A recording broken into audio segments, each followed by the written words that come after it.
Thorn now that we went all magic, but just in a fight. How was it? Honestly, he is a bit weird.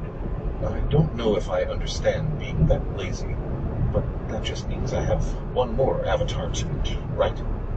Yeah, Raju. But Josephine said that Raju went to the far south, so it's unlikely that you'll meet him anytime soon.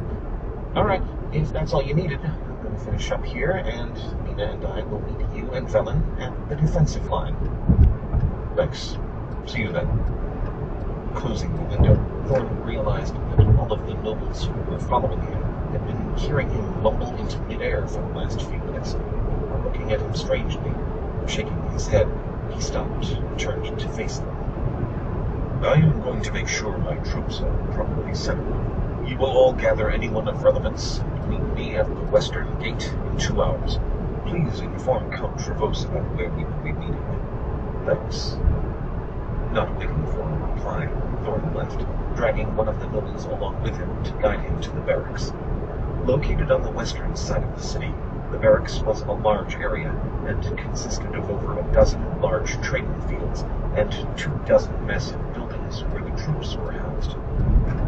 When he arrived, Thorn saw that the Wolfkin were all sitting in one of the training fields, causing him to frown. Spotting Major Scythia talking with someone, Thorn walked over. As he passed by them, the Wolfkin troops hurried to jump up and salute, but Thorn waved for them to stay seated. Major Scythia, what is the issue? Turning around, Major Scythia saluted Thorn. Ah, Your Majesty, I'm sorry. I was unable to get the troops settled. I can see that. What is going on? I think it's best if you see for yourself, sir, said the man that Major Scythia was talking to. You are? Your Majesty, this is Major Holson. He is the ranking quartermaster in the city and is in charge of the barracks. Nice to meet you, Major Holson. Thank you, sir. The pleasure is mine. If you would follow me. Hurrying to lead the way, Major Holson kept glancing back at Thorn, nervous sweat starting to form on his temples. It was one thing to hear about Thorn, but entirely another to actually stand in front of him.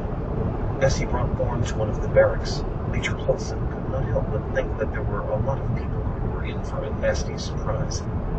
Unlocking one of the doors, the Major threw it open and stepped aside, gesturing for Thorn to enter.